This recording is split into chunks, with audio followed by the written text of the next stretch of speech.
नमस्कार, जोहार। आप सभी लोगों का सेमेस्टर 3 का एग्ज़ाम बहुत अच्छा गया होगा, ऐसा उम्मीद करते हैं, क्योंकि कॉमर्स वर्ल्ड हज़ारीबाग ने विनोबा यूनिवर्सिटी बीकॉम सेमेस्टर 3 के लिए जो मॉडल पेपर 3 जारी किया था, वो तीनों ही मॉडल पेपर से सारे क्वेश्चन पूछे गए। तो जो मॉडल पेपर 1, 2, 3 जारी किया गया था, उसी से सारे क्वेश्चन पूछे गए, एक भी क्वेश्चन उससे बाहर नहीं है। तो अगर आप उसमें तैयारी नहीं कर पाए किसी कारण से, जो तैयारी की उनको तो अच्छा लगा होगा। और उन लोगों का बहुत कमेंट आ रहा है कि जल्दी ही आप सर फाइनेंस और कॉर्पोरेट अकाउंटिंग का स्टार्ट कीजिए, कॉर्पोरेट अकाउंटिंग का मॉडल सेट बना कर दीजिए। तो वैसे लोगों के व्यू को देखते हुए और वैसे लोगों के सजेशंस को देखते हुए हम लोग फिर से कॉर्पोरेट अकाउंटिंग का मॉडल पेपर जारी कर रहे हैं। जो लोग पहली बार इस वीडियो को देख रहे हैं, इससे पहले फ़ायदा नहीं ले पाए HRM के मॉडल पेपर में, वो ध्यान दें कि इसमें फिर मैं बता दूं कि जितने थ्योरी के क्वेश्चन मैं बता रहा हूं इस मॉडल पेपर में, और इससे पहले भी एक मॉडल पेपर जारी हो चुका है कॉर्पोरेट अकाउंटिंग का। ये कॉर्पोरेट अकाउंटिंग का मॉडल पेपर 2 है। इसका मतलब एक मॉडल पेपर ऑलरेडी आपके यूट्यूब चैनल में प्लेलिस्ट में मिलेगा। तो जो मॉडल पेपर 2 और मॉडल पेपर 1 में जो थ्योरी पूछे गए हैं, वो थ्योरी डिट्टो सेम रहेंगे, थ्योरी बाहर से नहीं जा सकता।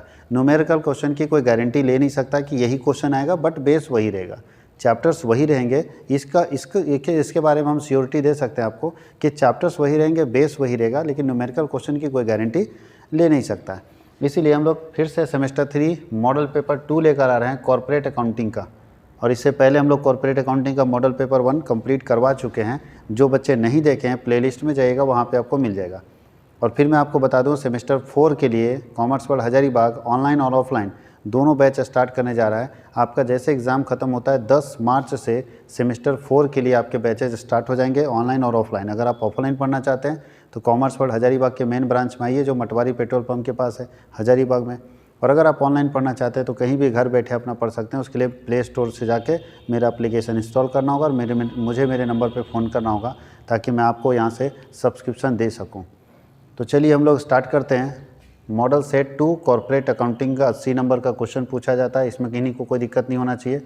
और टाइम 3 घंटे का, ये सब आप जानते हैं। 4 सवाल का जवाब देना, जिसमें क्वेश्चन नंबर 1 कंपलसरी, ये सारे लोग जानते हैं बहुत अच्छे से, आपको कंफर्म रहता है कि कैसे लिखना है। देखिए, क्वेश्चन नंबर 1 जो होता है उसमें 10 छोटे छोटे क्वेश्चन पूछे जाते हैं, और 10 क्वेश्चन 2-2 नंबर के होते हैं। जो मॉडल 1 में हम लोग क्वेश्चन पूछे जाएंगे, 10 क्वेश्चन पूछे जाएंगे, और 10 क्वेश्चन जो है कितने नंबर का होगा, 2-2 नंबर का होगा। तो कैसे सवाल का जवाब देंगे, एक करके सारे क्वेश्चन का हम लोग जवाब आपको देते चले जाते हैं। और क्वेश्चन आपके पास रहेगा तो कुछ आंसर आप भी कर सकते हैं। पहला है, शेयर फॉरफीचर से आप क्या समझते हैं? कब और कैसे एक कंपनी अपने शेयर को फॉरफिट कर सकती है? तो पहला बताइए, शेयर फॉरफीचर का मतलब क्या होता है? अगर हम लोग बात करें तो कैंसिलेशन ऑफ शेयर होता है। कैंसिलेशन ऑफ शेयर, यहाँ सब कुछ लिखना संभव नहीं, आराम से बुक आपके पास है। एक कंपनी अपने शेयर को अगर कैंसिल कर देती है ना, उसी प्रोसेस को हम लोग बोलते हैं फॉरफीचर ऑफ शेयर। होता क्या है वो समझिए। जब कोई शेयर होल्डर, सुनिएगा आराम से, जब कोई शेयर होल्डर अलॉटमेंट या किसी कॉल की राशि का पेमेंट करने में फेल कर जाता है, तो कंपनी उसे 14 दिन का नोटिस जारी करती है कि भाई आप अपना ड्यूज अमाउंट विथ पेनाल्टी जमा कर दीजिए, फाइन के साथ जमा कर दीजिए। अगर उसका कंपनी का शेयर होल्डर फिर भी जमा नहीं करता है, तो कंपनी का बोर्ड ऑफ डायरेक्टर डिसाइड करता है कि इसके शेयर को छीन लिया जाए और इसे शेयर होल्डर से हटा दिया जाए। तो अगर ऐसा कोई काम कंपनी करती है कि उसके शेयर को छीन लेती है और उसका नाम शेयर होल्डर की लिस्ट से हटा देती है, तो इस पूरे प्रोसेस को हम लोग बोलते हैं फॉरफीचर ऑफ शेयर।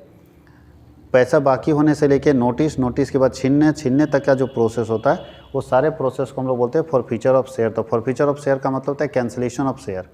कैसे करेगी कैंसिल? तो सबसे पहले ये देखना है कि किसका पैसा बाकी है। तो जब कोई शेयर होल्डर अलॉटमेंट या किसी कॉल्स की राशि का पेमेंट करने में फेल कर जाता है, तो उसकी जब फेल कर जाएगा तो क्या होगा, उसको मांगा जाएगा कि विथ फाइन आप अपना जमा कर दीजिए। अगर फाइन के साथ वो जमा करने में सक्षम नहीं हो पाता है, तो ऐसी स्थिति में उसके शेयर को कंपनी क्या करती है, फॉरफिट कर लेती है, छीन लेती है। उसे हम लोग बोलते हैं फॉरफीचर ऑफ शेयर। उसके आगे क्या लिखा है, कब और कैसे कंपनी के शेयर को फॉरफिट किया जा सकता है। तो कब फॉरफिट किया जा सकता है, तो जब आपका पेमेंट फेल कर जाएगा। जब कोई शेयर होल्डर अलॉटमेंट या फर्स्ट कॉल का पेमेंट करने में फेल कर जाता है और 14 दिन का नोटिस जो मिलता है, नोटिस का भी जवाब देने में फेल हो जाता है, तो उसके शेयर को फॉरफिट कर लिया जाता है। कैसे फॉरफिट करेंगे? तो फॉरफीचर के लिए 2 एंट्री आपको देखना है कि एट पार में जब हम शेयर जारी किए थे तो एट पार में एंट्री देखेंगे, एट प्रीमियम में शेयर जारी किए थे तो एट प्रीमियम का एंट्री देखे थे। तो एट पार में फॉरफीचर करेंगे, एट प्रीमियम में फॉरफीचर करेंगे। आपको याद होगा कि एट पार में जब हम फॉरफीचर करते थे तो क्या एंट्री बनाते थे एट पार का? अगर हम लोग एट पार में फॉरफीचर करेंगे तो एंट्री बनाते थे शेयर कैपिटल अकाउंट डेबिट,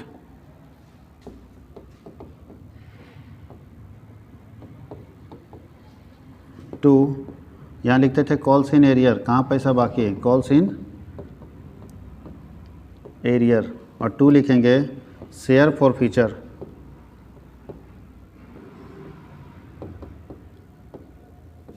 ध्यान देना यही आपका फॉरफीचर का एंट्री था एट पार में। अगर एट प्रीमियम था तो प्रीमियम यहाँ पे सिक्योरिटी प्रीमियम जोड़ देते थे, एट प्रीमियम में क्या करेंगे, यहाँ पे सिक्योरिटी प्रीमियम जोड़ देंगे। बस इतना ही आपको लिखना है, क्योंकि 2 नंबर में ज़्यादा कुछ लिखने की ज़रूरत नहीं। तो बोल दिया कि क्या होता है, कब और कैसे उसको फॉरफिट करेंगे, सारे जवाब आपको मिल गए। तो घर में बैठ के इसका आंसर किया जा सकता है, अगर आप करेंगे अपने बुक से तो और अच्छा होगा और जानकारी आपकी और बढ़ेगी। सेकेंड क्वेश्चन में हम लोग चलते हैं, जो क्वेश्चन लिखा है कि व्हाट इज़ सिक्योरिटी प्रीमियम, और एक कंपनी सिक्योरिटी प्रीमियम से जो पैसा मिलता है उसका क्या क्या इस्तेमाल कर सकती है।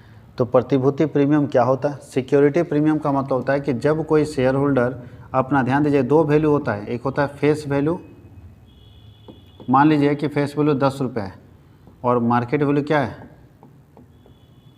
मार्केट वैल्यू है 12 रुपया। तो बोलता है जब कोई शेयर होल्डर फेस वैल्यू से ज़्यादा रेट में अपने शेयर को बेचता है, तो जितना ज़्यादा में बेचता है उसको हम लोग क्या बोलते हैं, प्रीमियम। ये 2 रुपये यहाँ पे प्रीमियम कहलाएगा। तो इसको डिफाइन कैसे करेंगे, तो premium is the excess amount of face value, ध्यान दीजिएगा। बोलता है कि फेस वैल्यू से जितना ज़्यादा में कोई कंपनी अपने शेयर को बेचती है, तो जितना ज़्यादा में बेचती है उस अधिक पैसे को क्या बोलते हैं, प्रीमियम बोलते हैं। प्रीमियम का मतलब ये होता है कि कंपनी अगर फेस वैल्यू से ज़्यादा में अपने शेयर को बेच रही है मार्केट में, तो जितना एक्सेस बेचेगी उसको प्रीमियम बोलेंगे। अब यहाँ लिखा है कि प्रीमियम से जो पैसा मिलेगा ना, उसका इस्तेमाल क्या क्या कर सकते हैं। तो पहला, उसका इस्तेमाल कंपनी क्या कर सकती है, बोनस शेयर इशू करने में,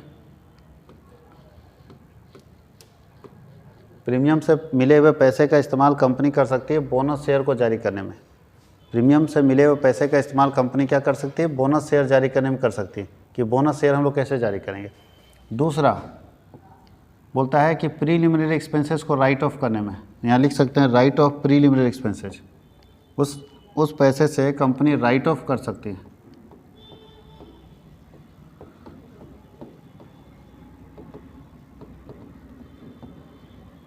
प्रीलिमिनरी एक्सपेंसेस, कंपनी चाहती है कि जो स्टार्टिंग का खर्चा, प्रारंभिक खर्च है बिजनेस का, कंपनी का, उसको राइट ऑफ करने के लिए इसका इस्तेमाल कर सकती है। बाईबैक ऑफ शेयर के लिए इस्तेमाल कर सकती है, आपको बताया गया था, सब कुछ पढ़ाया गया है बाईबैक ऑफ शेयर। और जो लोग नहीं पढ़े हैं वो देखिए अपने बुक में मिलेगा। एक कंपनी अपने शेयर को बाईबैक, मतलब अपने शेयर को खुद खरीदने के लिए इसका इस्तेमाल कर सकती है, तो बाईबैक ऑफ शेयर के लिए भी किया जा सकता है। अंडर राइटिंग कमीशन को राइट ऑफ करने के लिए हो सकता है, राइट ऑफ या return of under writing commission. अगर अंडर राइटर को हम कमीशन दे रहे हैं तो अंडर राइटिंग कमीशन को भी राइट ऑफ करने के लिए इसका इस्तेमाल कर सकते हैं, अंडर राइटिंग कमीशन। ये सारे काम कर सकते हैं। अगर आपके पास प्रीमियम का पैसा है तो प्रीमियम के पैसे का इस्तेमाल कर सकते हैं। पहला, बोनस अंश जारी करने के लिए। दूसरा, प्रारंभिक व्यय को राइट ऑफ करने के लिए, यानी समाप्त करने के लिए, अपलिखित करने के लिए। अपने ही शेयर को खुद खरीदने के लिए, और अंडर राइटिंग कमीशन को समाप्त करने के लिए प्रीमियम से मिले हुए पैसे का इस्तेमाल कर सकते हैं। तो इसका भी आंसर आप अच्छे से अपने कॉपी में करेंगे तो बहुत अच्छा होगा। चलते हैं क्वेश्चन नंबर 3 की तरफ।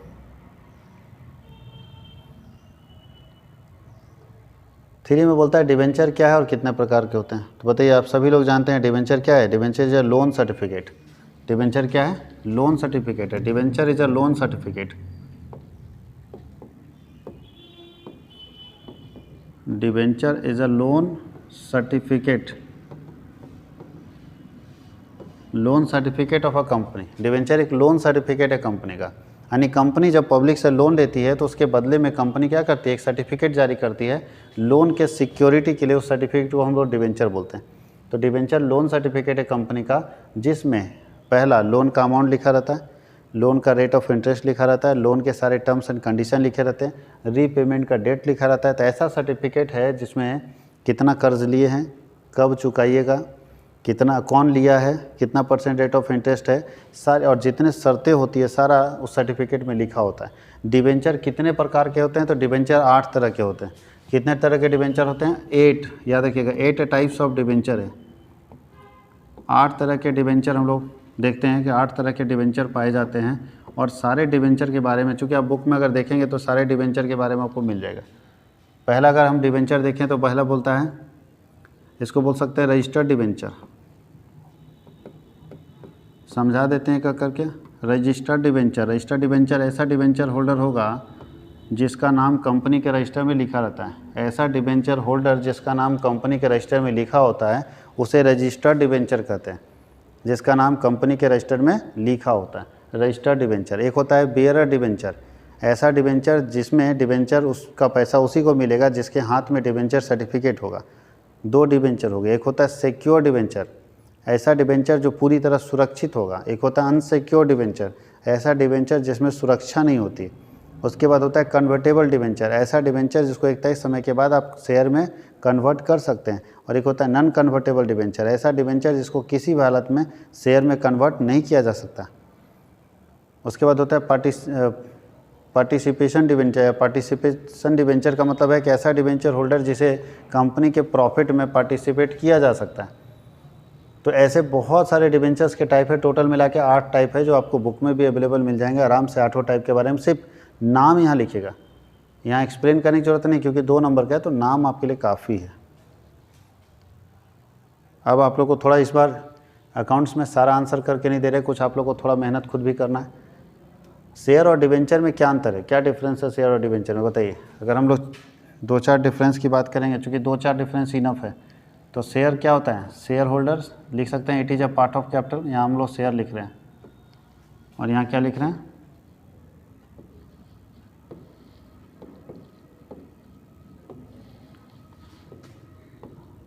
It is part of capital, it is part of capital.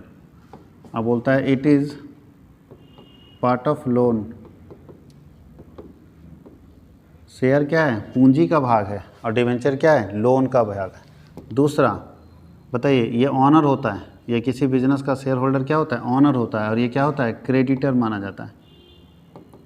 Debenture holder creditor मिलता है, इसको मिलता है डिविडेंड। इसको शेयर लगाने के बदले में जो प्राप्त होता है उसको डिविडेंड बोलते हैं। इसको जो मिलता है उसको क्या बोलते हैं, इंटरेस्ट बोलते हैं। इसको इंटरेस्ट मिलता है। इसका रेट ऑफ डिविडेंड जो होता है, रेट ऑफ डिविडेंड जो होता है वो वेरिएबल होता है, बदलता रहता है। और इसका जो रेट ऑफ इंटरेस्ट होगा वो क्या होगा,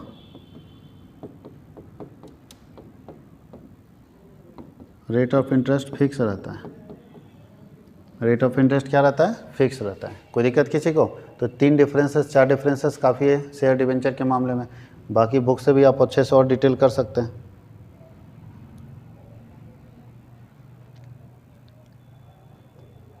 हम लोग चलते हैं, कंपनी का फॉर्मेट पूछ रहा है बैलेंस शीट का। कंपनी एक्ट 2013 में बैलेंस शीट का फॉर्मेट कैसा होगा।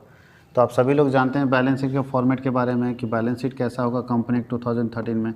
सबसे पहला टाइटल आता है equity and liability.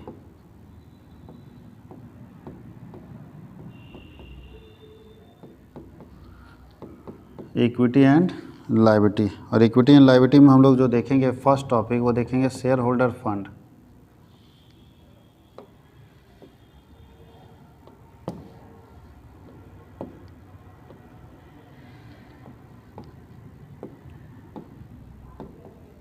Share holders fund. और शेयर होल्डर्स फंड के अंदर सबसे पहला आता है शेयर कैपिटल।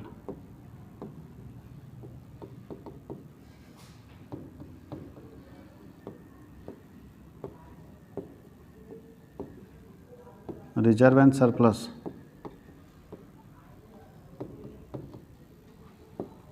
दूसरा आता है नॉन करेंट लायबिलिटी।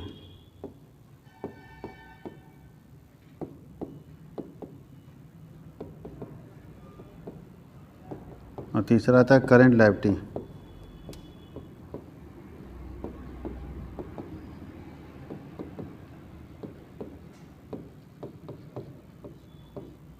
और दूसरा साइड आता है एसेट साइड।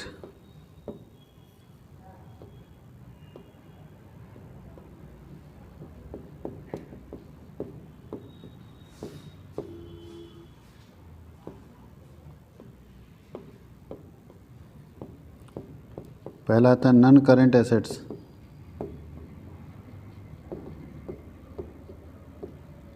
और दूसरा क्या था, करेंट एसेट।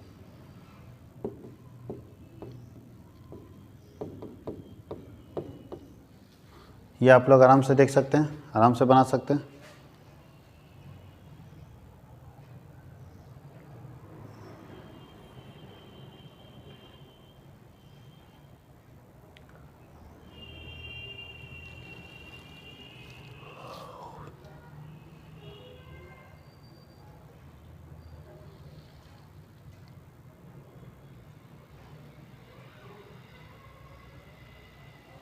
चलिए हम लोग अगले क्वेश्चन की तरफ चलते हैं। अब अगले क्वेश्चन में फिर बोल रहा है कि कंपनी एक्ट 2013 में प्रॉफिट एंड लॉस का फॉर्मेट दीजिए। प्रॉफिट एंड लॉस आप जानते हैं कैसा होता है, ये आपको कहाँ पे मिलेगा, कौन से चैप्टर में मिलेगा बताइए। प्रॉफिट एंड लॉस का फॉर्मेट फाइनल अकाउंट में मिलेगा। फाइनल अकाउंट में क्या बोलता है, सबसे पहले होता है नेट सेल्स। नेट सेल्स पहला आइटम, और दूसरा आइटम आता है अदर इनकम। तो नेट सेल और अदर इनकम को जोड़ देंगे तो निकल जाता है टोटल इनकम।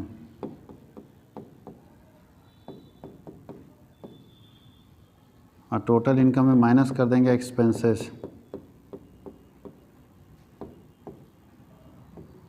टोटल इनकम में एक्सपेंसेस को माइनस कर देंगे तो निकल जाता है, टोटल इनकम है तो निकलता है profit before tax. Profit before tax, और प्रॉफिट बिफोर टैक्स में टैक्स लेस कर देते थे। लेस वाला आइटम ब्रैकेट में जाता है ना, तो निकल जाता है प्रॉफिट आफ्टर टैक्स। इसको पैट बोलते हैं, PAT, प्रॉफिट आफ्टर टैक्स। ये बात ध्यान देना, यही है PL का फॉर्मेट।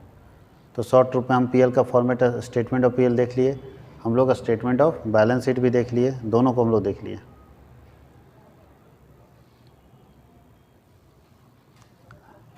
चलिए अब हम लोग चलते हैं गुडविल क्या होता है। गुडविल का कॉन्सेप्ट पूछ रहा है कि गुडविल क्या होता है, तो बताइए गुडविल का मतलब क्या है। गुडविल कौन सा एसेट है, इट इज़ इनटेंजिबल एसेट्स।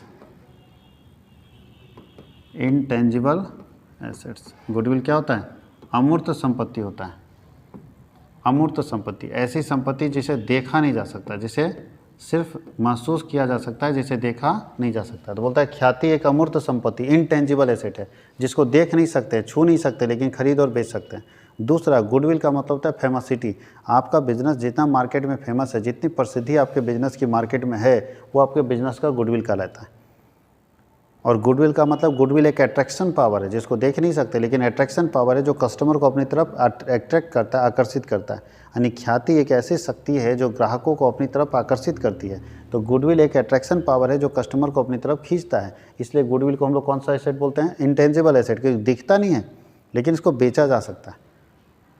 यहाँ तक कोई दिक्कत है, गुडविल एक इंटेंजिबल एसेट है, दिखाई नहीं देता लेकिन इसे बेचा जा सकता है। तो गुडविल का डेफिनेशन और मीनिंग लिख लीजिएगा आप आराम से। अब चलते हैं ख्याति के स्वभाव का। नेचर कितने तरह का होता है, 4 नेचर होता है गुडविल का, ध्यान दीजिएगा। 4 तरह का नेचर होता है गुडविल का। नेचर ऑफ गुडविल अगर हम बात करें तो 4 तरह का है।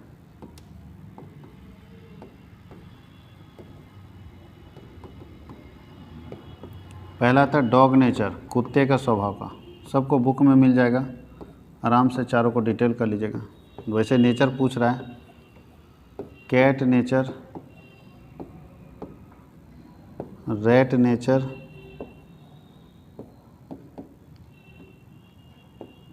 और रैबिट नेचर। 4 नेचर होता है गुडविल का, डॉग, कैट, रैट, रैबिट। और चारों जानवरों का जो स्वभाव है ना, गुडविल का भी वैसे ही स्वभाव होता है। इसलिए चारों जानवरों के नाम पर गुडविल के स्वभाव के बारे में डिस्कस किया गया है कि चारों जानवरों के हिसाब से गुडविल का क्या नेचर होगा।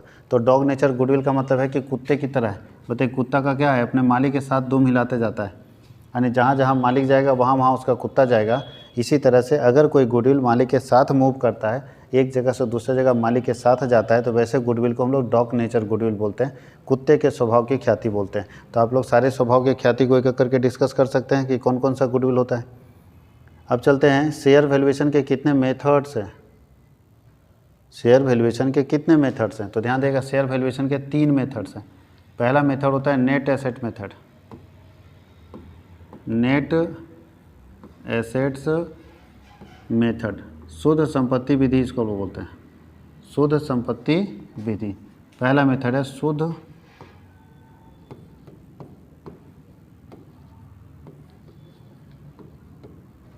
संपत्ति विधि। दूसरा मेथड क्या होगा? तो दूसरा बोलता है इनकम मेथड,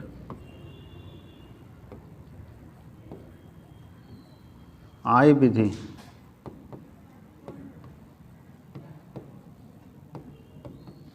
और तीसरा आता है fair valuation method, fair value method, उचित विधि।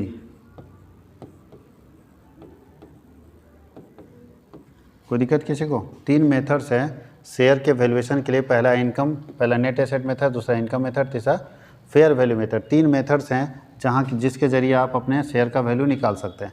पहला नेट एसेट मेथड, दूसरा इनकम मेथड, तीसरा क्या होगा? Fair value method.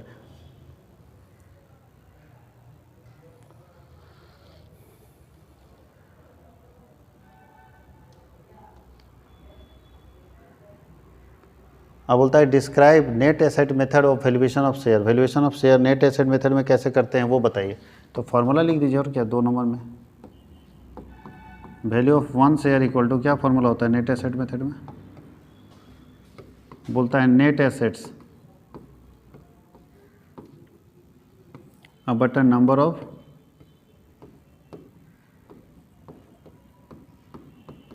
Of share. Net asset बटा number of share. Net asset मतलब शुद्ध संपत्ति, इसको बोल सकते हैं अंश का मूल्य बराबर क्या होता है?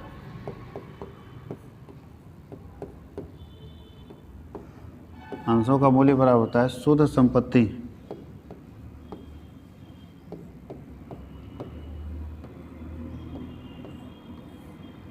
बटा अंशों की संख्या।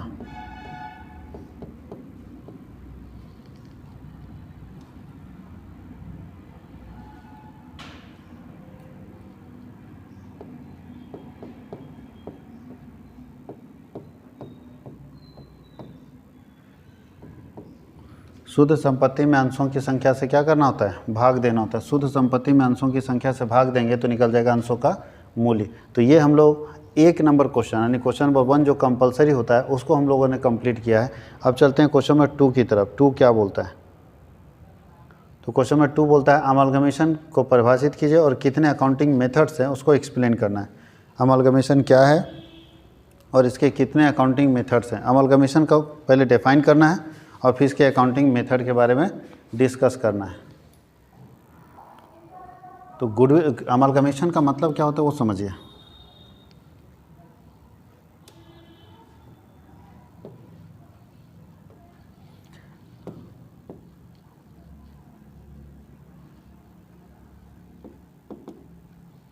अमालगमेशन का मतलब क्या होता है? अमालगमेशन का मतलब है जब 2 या 2 से अधिक सेम नेचर की कंपनी आपस में मर्ज हो जाती है। फिर से सुनिएगा, जब 2 या 2 से अधिक सेम नेचर की कंपनी आपस में मिल जाती है तो इस केस को हम लोग बोलते हैं अमालगमेशन, और मिलकर एक नई बिजनेस का निर्माण करती है।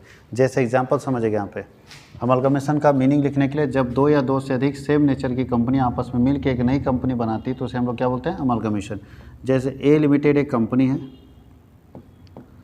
एक कंपनी है बी लिमिटेड, 2 कंपनी है ए लिमिटेड और बी लिमिटेड। ये दोनों कंपनी अपने बिजनेस को क्लोज कर देती है और अपने बिजनेस को क्लोज करके एक नई कंपनी फॉर्म कर लेती है, नई कंपनी बना लेती है जिसका नाम है ए बी लिमिटेड। तो इसको हम लोग क्या बोलते हैं? अमालगमेशन बोलते हैं। फिर से ध्यान दीजिएगा, जब 2 वर्तमान में चालू कंपनी जिसको एग्जिस्टिंग कंपनी बोलता है, जब 2 एग्जिस्टिंग कंपनी जो अभी वर्तमान में मौजूद है तो 2 मौजूदा कंपनी अपने धंधे को बंद करके एक नई कंपनी बना लेती है तो इसे हम लोग कहते हैं अमालगमेशन, एकीकरण। कंपनियों का एकीकरण बोलते हैं कि जब 2 वर्तमान कंपनियां अपने बिजनेस को बंद करके एक तीसरी नई कंपनी का निर्माण कर लेती है तो इसे हम लोग बोलते हैं एकीकरण। कोई दिक्कत किसी को? एकीकरण का मतलब अगर परिभाषा लिखने को मिलेगा तो बोल सकते हैं कि जब 2 या 2 से अधिक एक ही स्वभाव की कंपनी, एक ही नेचर की कंपनी अपने व्यवसाय को बंद कर देती है और किसी तीसरी कंपनी का निर्माण करती है तो ऐसे केस को हम लोग बोलते हैं अमालगमेशन, एकीकरण। अमालगमेशन के साथ ध्यान दीजिएगा 1995 में 1995 में 1995 में अमलगमीशन इसी को बोलते थे, लेकिन 1995 के बाद 2 वर्ड और जुड़ गया है, ये प्योर अमलगमीशन हो गया। दूसरा है रिकंस्ट्रक्शन को भी अमलगमीशन के अंदर रखा गया है। एक्सटर्नल रिकंस्ट्रक्शन को भी हम लोग किसके अंदर रखे हैं? अमलगमीशन। एक्सटर्नल रिकंस्ट्रक्शन क्या होता है समझिएगा आराम से, इसको बोलते हैं बाह्य पुनर्निर्माण। क्या बोलते हैं? बाह्य पुनर्निर्माण। इसको भी अमलगमीशन के अंदर ही रखा गया है। इसमें क्या होता है कि एक कंपनी ए लिमिटेड एक कंपनी है, वो क्या करती है, अपना धंधा बंद करती है और फिर से एक नई कंपनी बना देती है, मान लीजिए बी लिमिटेड। इसका मतलब समझिएगा, यहाँ पे कोई कंपनी क्या हो रहा है, एक कंपनी बंद हो रहा है और एक कंपनी का निर्माण हो रहा है। इसका मतलब सिंपल है भैया, यही कंपनी है जो अपना नाम खाली बदल दे रहा है, यानी अपने बिजनेस को बंद किया और एक नई कंपनी जो है वो बन जाती है, तो उसको बोलते हैं एक्सटर्नल रिकंस्ट्रक्शन। कि एक कंपनी बंद होके और दूसरी कंपनी बना रहा है, इसका मतलब क्या है, ए लिमिटेड अपना खाली नाम बदल के बी लिमिटेड का लिया, प्रॉपर्टी ए का जो था वो बी का हो गया, एसेट इसका, लायबिलिटी इसका, सब कुछ सेम है, तो खाली नाम ना बदला गया। तो जब किसी कंपनी का नाम केवल बदल दिया जाता है तो उस केस को हम लोग बोलते हैं एक्सटर्नल रिकंस्ट्रक्शन। जैसा कि टेलीनॉर और यूनिनॉर के साथ हुआ था, पहले यूनिनॉर था, बाद में उसका नाम बदल के टेलीनॉर कर दिया गया, तो बोला जा सकता है कि एक्सटर्नल रिकंस्ट्रक्शन का मतलब है कि टेलीनॉर बन गया यूनिनॉर बन गया टेलीनॉर। कंपनी वही है, एसेट्स वही है, लायबिलिटी वही है, मैनेजमेंट वही, सब कुछ वही है, सिर्फ नाम बदल दिया जाता है, तो उस केस को बोलते हैं एक्सटर्नल रिकंस्ट्रक्शन। और ये ऐसा केस कब हुआ है बताइए? वोडाफोन आइडिया के साथ हुआ है। वोडाफोन अलग कंपनी, आइडिया अलग कंपनी, दोनों को मिला के दोनों अपना धंधा बंद कर लिया, वोडाफोन बिजनेस बंद, आइडिया का बिजनेस बंद, और दोनों धंधा बंद करके एक नई कंपनी बनाया जिसका नाम है VI। तो ये केस जो अमलगमीशन का भी लेटेस्ट में आप देखें, वोडाफोन आइडिया के केस में आपको दिखेगा कि दोनों पुरानी कंपनी अपने धंधे को बंद कर दिया, यानी वोडाफोन ख़त्म, आइडिया ख़त्म, और दोनों को बंद करके एक नई कंपनी बनाया जिसका नाम है VI।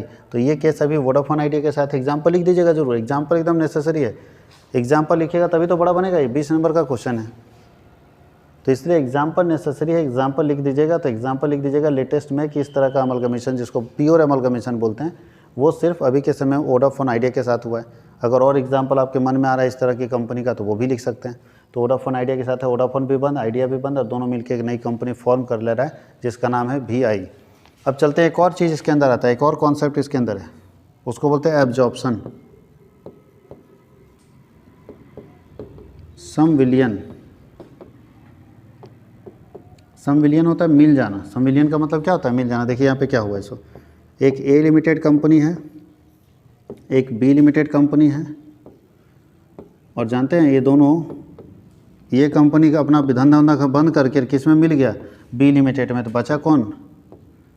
तो बोलता है दोनों टकराएगा ना, खाली बी बचेगा। इसका मतलब है कि बी लिमिटेड ए लिमिटेड को अपने अंदर मिला लिया, इसको बोलते हैं एब्जॉर्प्शन। ऐसा कहाँ हुआ है बताइए? ऐसा कोई कंपनी है जो एक कंपनी दूसरी कंपनी को अपने अंदर मिला लिया? तो याद कीजिए, एयरटेल क्या किया है, एयरटेल टेलीनॉर के साथ क्या किया, टेलीनॉर को अपने अंदर मिला लिया, यानी टेलीनॉर बंद नहीं किया, टेलीनॉर एयरटेल में मिल गया। ध्यान दीजिएगा, अब दोनों को के मिलने को समझिएगा। एक मिला है वोडाफोन आइडिया और एक मिला है एयरटेल और टेलीनॉर। वोडाफोन आइडिया तो मिला है, तो दोनों का नाम तो जिंदा है, VI, वोडाफोन आइडिया, दोनों का नाम जिंदा है। ऐसा नहीं लिखना, वैसे लिखेंगे तो 6 समझ में आ जाता है लोगों को।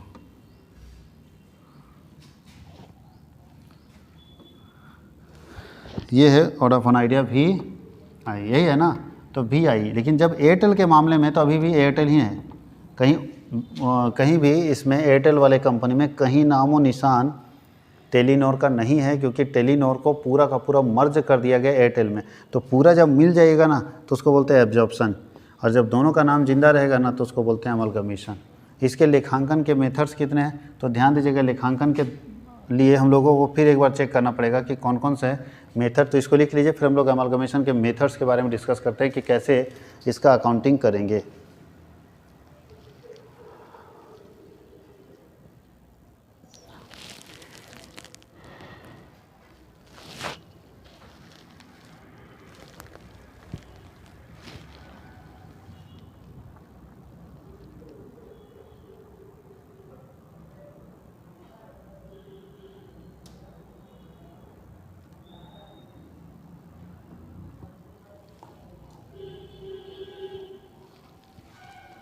देखिए कैसे कैसे हम लोग मेथड्स के बारे में डिस्कस करेंगे, कौन कौन से मेथड्स है अकाउंटिंग के।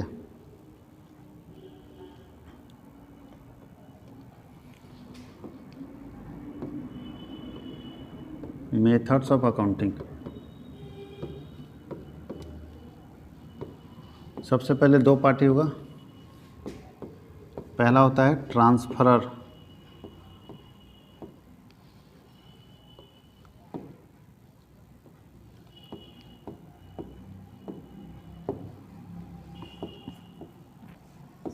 Transfer company. ट्रांसफ़र का मतलब कंपनी को हम लोग सेलर बोलते हैं, जो अपने धंधे को बेचेगा उसको ट्रांसफर कंपनी बोलते हैं, और जो खरीदेगा उसको ट्रांसफरी कंपनी बोलते हैं। इसको परचेजर बोलते हैं, जो खरीदेगा, खरीदने वाले को ट्रांसफर कंपनी परचेजर कंपनी बोलते हैं, ट्रांसफरी कंपनी बोलते हैं। जो खरीदेगा उसको ट्रांसफरी बोलेंगे और जो बेचेगा उसको ट्रांसफर बोलते हैं। तो ट्रांसफरर के बुक में तो कोई मेथड नहीं, लेकिन इसके बुक में दो मेथड्स हैं,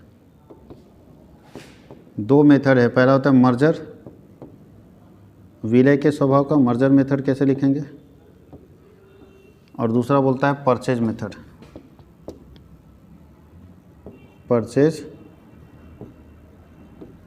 परचेज मेथड में कैसे लिखेंगे, या आप मर्जर नेचर के जगह पे लिख सकते हैं पूलिंग इंटरेस्ट मेथड। इसका जो काउंटिंग का मेथड है वहाँ पे पूलिंग इंटरेस्ट मेथड भी इस्तेमाल कर सकते हैं।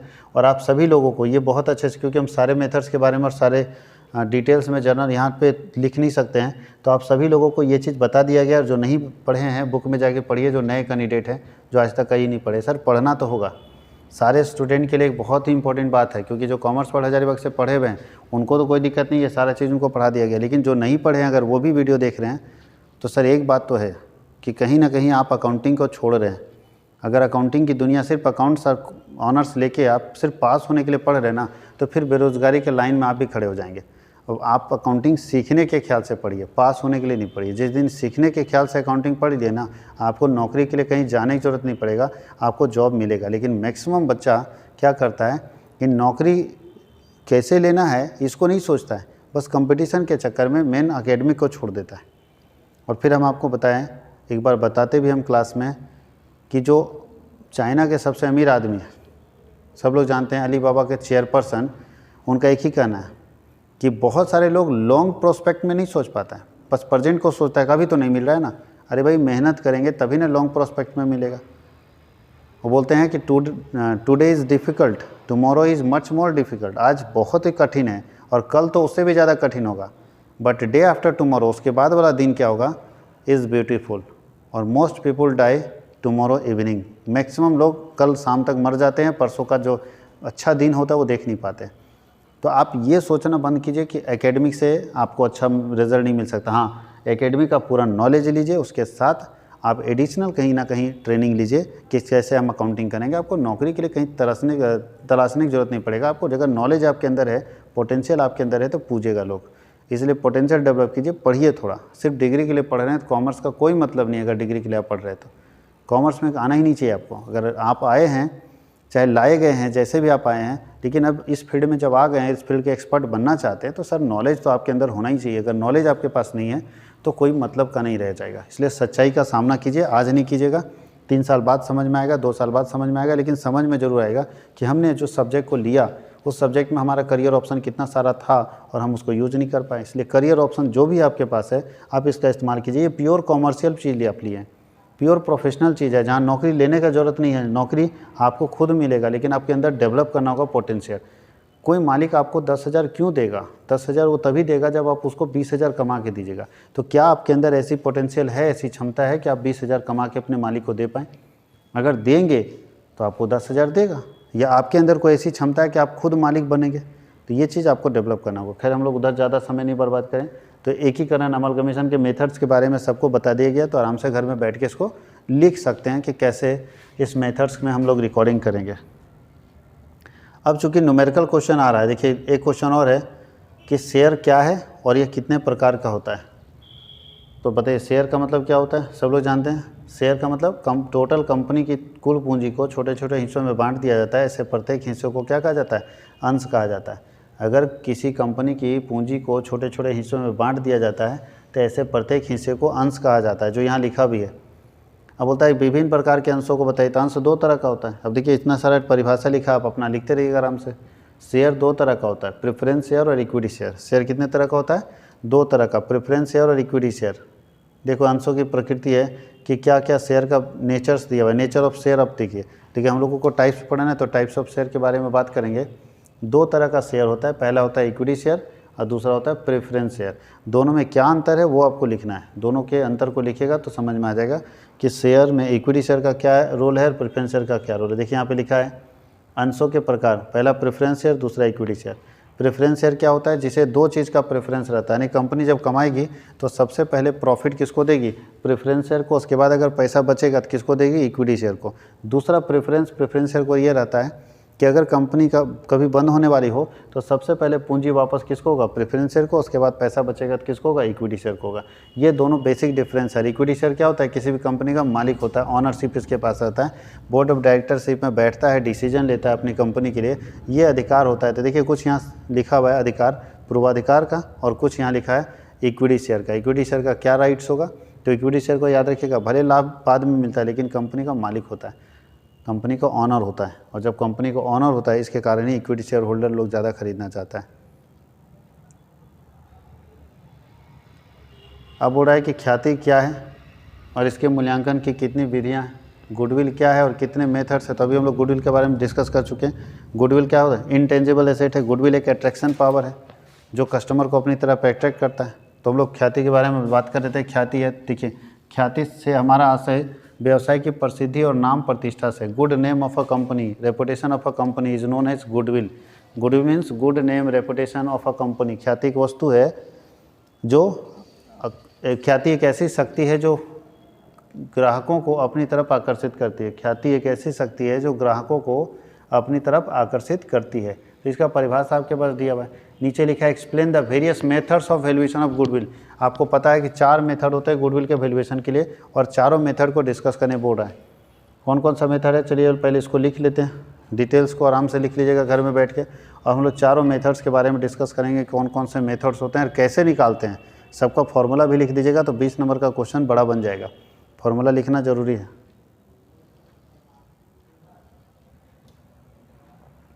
अब देखिए चारों मेथड का फॉर्मूला यहाँ नहीं लिखा हुआ, आप जानते हैं चारों मेथड का नाम हम लिख देते हैं, आप सभी बच्चे उसका फॉर्मूला लिखेंगे, सारे के पास फॉर्मूला लिखा हुआ होगा। पहला मेथड्स कौन सा मेथड होता है जिससे गुडविल निकालते हैं, एवरेज प्रॉफिट मेथड, याद है ना, एवरेज प्रॉफिट मेथड। दूसरा होता है सुपर प्रॉफिट मेथड।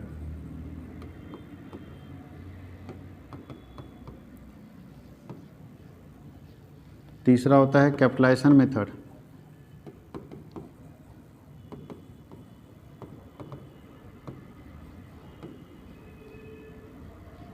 और चौथा होता है एन्युटी वैल्यू मेथड।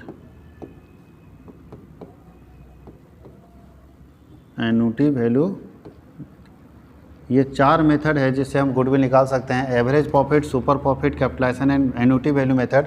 और चारों मेथड के बारे में आप पूरा डिटेल आराम से लिख सकते हैं, चारों के फॉर्मूले के बारे में आप लिख सकते हैं। पूरा फॉर्मूला के साथ डिस्क्राइब कीजिएगा तो ये 20 नंबर का क्वेश्चन कंप्लीट हो जाएगा। इसके बाद का क्वेश्चन हम लोग अगले वीडियो में देखेंगे। अगर आपको इसके बाद का क्वेश्चन कंटिन्यू प्रैक्टिस करना है, क्योंकि इसके बाद अभी तक थ्योरी हम लोग कंप्लीट किए थे, अब न्यूमेरिकल अगर डिटेल में पढ़ना है तो अगले वीडियो का इंतजार कीजिए। इसका जल्द ही पार्ट 2 आएगा, उसमें आपको इसके आगे के न्यूमेरिकल्स क्वेश्चंस का सॉल्यूशन मिलेगा। Thank you.